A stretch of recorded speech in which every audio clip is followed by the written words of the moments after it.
hecho, aquí en la Biblia aparece... ¿Qué dice? La alegría es una de las notas características de esta epístola. No sé si esto también... no. Hace referencia también a una carta de alegría. También puede ser otra tipología como que de estas cartas. Entonces está como en toda carta, ahí está el saludo desde 1 al 9, perdón, de 1, 3, 11. Entonces, como es tan cortica la carta, pues yo no les propongo una estructura así específica, sino como varios temas que justamente se puede ir tratando. Leamos 1:21.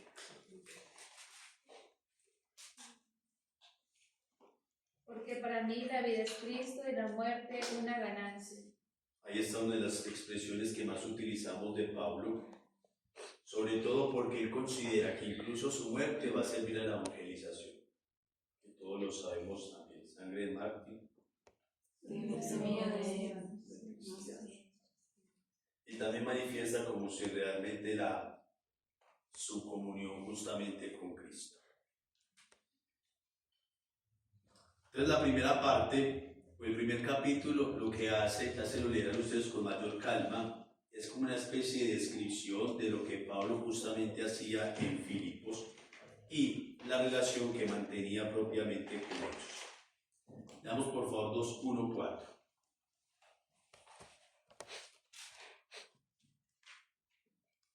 Si tenéis algún consuelo en Cristo, alguna necesidad, si estáis unidos en el mismo espíritu, si tenéis interés de misericordia, llenadme de gozo teniendo todos un mismo pensar, un mismo amor, una sola alma y unos mismos sentimientos. No hagáis cosa alguna por espíritu de rivalidad o de vanagloria. Sed humildes y tened a los demás por superiores a vosotros, preocupándoos no solo de vuestras cosas, sino también de las cosas de los demás. Mire que es una expresión muy marcada en Pablo, también va a estar en Corintios, esto de tener un mismo sentimiento, ¿cierto? Y mire que hoy me lo repite en el versículo 5, tener entre vosotros los mismos sentimientos que Cristo. Es interesante porque este sentimiento viene del griego froneo.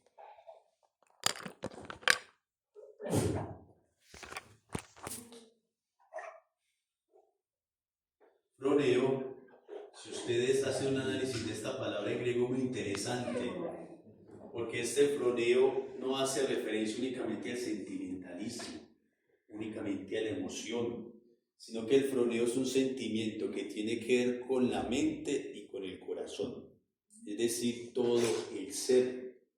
Es interesante notar que en la Sagrada Escritura es enfática cuando habla sobre el amor, incluso sobre el Shema Israel.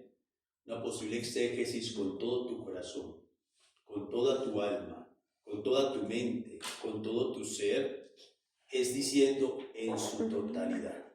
Porque ¿qué tal amar solamente con la mente? Calculadores, manipuladores. Si usted ama solamente con el corazón, mero sentimiento, porque te quiero, te apoyo, entonces uno se aguanta pues las golpizas más severas de esta vida, porque es que así es el amor. O si fuese únicamente con el alma, entonces ¿dónde está la centralidad o dónde uno puede, digamos, aquilatarse? Entonces cuando Pablo hace esto del froneo, hay un estudio grandísimo sobre esto, los mismos sentimientos. En griego, no tengo acá la Biblia en griego, pero en griego básicamente, este capítulo, sí. Acá está simsihoi. Este simje viene justamente de alma. Entonces básicamente es con una misma alma. De ahí el término de unánimes. Cuando decimos cantemos unánimes, es decir, con una sola alma. Simsihoi. Justamente viene esto de solamente una alma. Es bonito uno interpretar estos términos, sobre todo por la profundidad que va teniendo la carta, porque la carta ciertamente es muy espiritual, muy del alma. Ya a partir de este versículo 2 viene lo que se llama justamente el himno cristológico.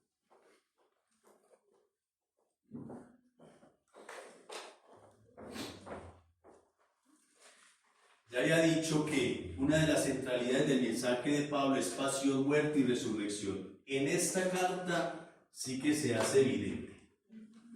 Y de manera específica en este himno cristológico, que también tiene muchísimas interpretaciones, lo leemos también en nuestra liturgia, que es a partir del versículo 6 al 11, que va a decir de condición divina, no reivindicó su derecho a ser tratado igual a Dios.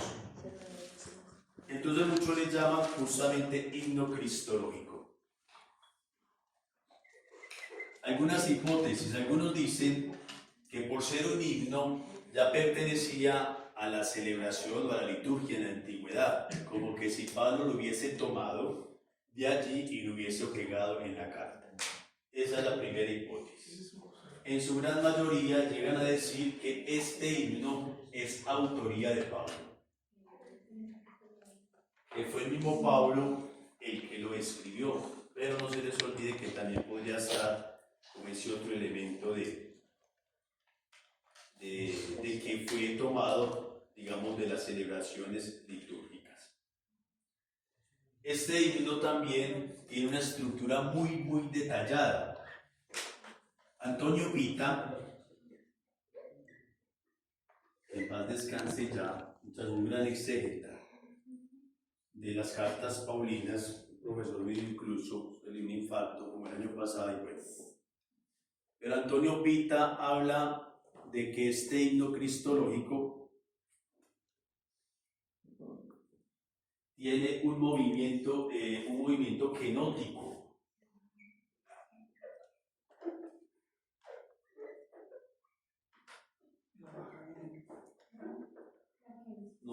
Nos referimos a movimiento kenótico, es la kenosis.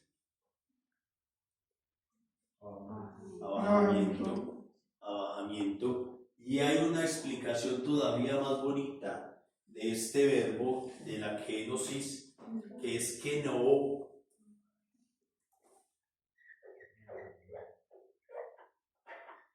Keno significa sobre todo vaciarse. De ahí viene kenosis o kenótico, keno es como vaciarse, por eso despojarse. Me parece que todavía es más diciendo, porque cuando yo me vacío de sí mismo, de todas mis cosas, ahí es cuando me puedo llenar propiamente de Cristo. Y nosotros somos llamados a eso, a vaciarnos todos los días más para que pueda Jesucristo obviamente reinar en nuestro corazón o en nuestra vida. Es decir, renuncia a su condición divina. Cuando hablamos del movimiento kenótico, quiere decir que tiene un descenso y un ascenso. Un descenso y un ascenso. Porque entre la kenosis siempre nos quedamos con que Jesucristo se humilló, con que Jesucristo se hizo hombre, que Jesucristo murió por nosotros, pero se nos olvida el otro. Pero Jesús glorificó, Jesús resucitó, Jesús está en el cielo. Entonces es el movimiento kenótico. Jesús no se vacía a sí mismo para quedarse humillado en nuestra propia condición, nunca. Jesús hace su abajamiento, pero el movimiento kenótico es para ser glorificado. ¿Cuál es la diferencia entre la sincatabasis y el término que no sé qué hay? Esa es la referencia casi a lo mismo. Lo que pasa es que estamos hablando prácticamente la sincatabasis más en términos, digamos, dogmáticos, ¿sí? Mientras que acá más en términos más bien como bíblicos o temas de exégesis. Lo que pasa es que hay una diferencia grande entre lo que se refiere a teología dogmática y teología bíblica. Entonces, cuando uno estudia de pronto la Biblia, uno procura, digamos, dogmatizar términos. No, generalmente en Biblia nunca habla de Trinidad. Es que aquí está evidente la Trinidad, no. Ni tampoco uno va a hablar de acá está el dogma de la Virgen María o la virginidad de la Virgen María, no. Para eso está Mariología. En el caso de la Trinidad, para eso está justamente teología dogmática, porque ahí es donde está cada una de las ciencias. Cada una de ellas se aporta mutuamente, y si nosotros nos vamos, por ejemplo, a la liturgia tal vez va a hablar de la perinada. Así es lo mismo esto de la sincatabasis, ¿cierto? Por el Padre en el Hijo, al Padre por el Hijo y en el Espíritu Santo. También esa es como la relación. Estamos hablando de vaciarse de ese movimiento kenótico. Y Pablo la tiene fija. Pablo él dice, yo sufro, pero yo no sufro por sufrir. Yo sufro, pero porque creo en la resurrección. Y ahí que nosotros no se nos puede entender como ciertamente resignados al sufrimiento. Es que nosotros batallamos, pero porque creemos en resurrección. Y si no, nadie sufre por sufrir, seríamos masoquistas. Y también resignados, y la resignación no es de cristiano. Pobrecito de mí, nadie me quiere, todos me odian.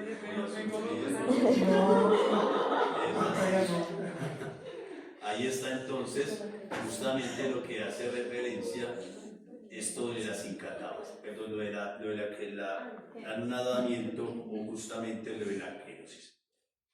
Y si ustedes ven bien, miren que se divide en dos partes. La primera, ¿hasta dónde iría?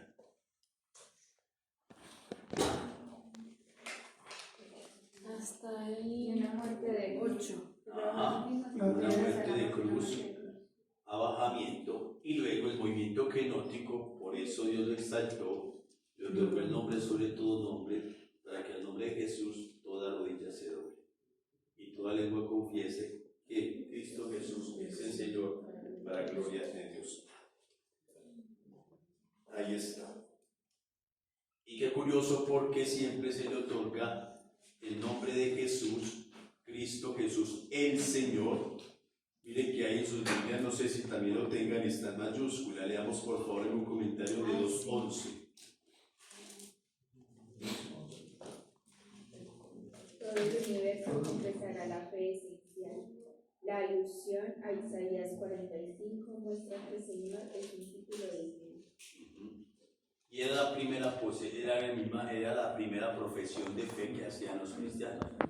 Jesucristo es el Señor, el famoso Kyrios, el Kyrios glorificado. En eso consistía, digamos, la profesión de fe.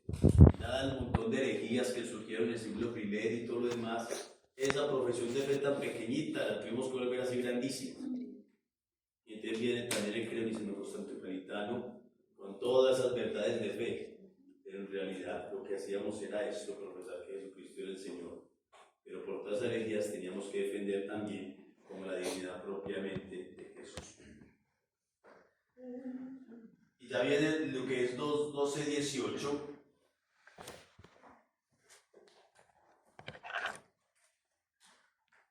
Veamos al menos 2:14. Azotó todo sin murmuraciones ni discusiones.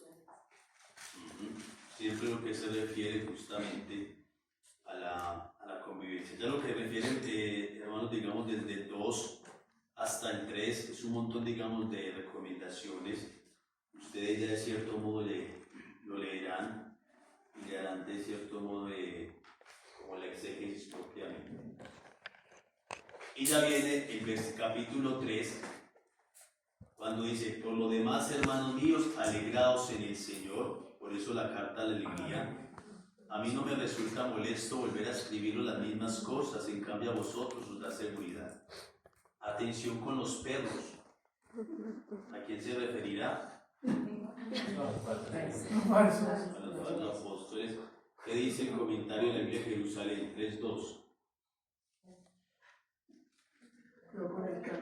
Literal, con la incisión. ¿Sí? Mediante un juego de palabras despectivo, Pablo quiere equiparar la circuncisión carnal de los judíos a las incisiones sangrientas de los cultos paganos. Es decir, que esto de los perros, incisión, tendría que ver sobre todo con algún gentil o digamos algún no creyente. Porque después dice, atención con los embusteros, atención con la mutilación.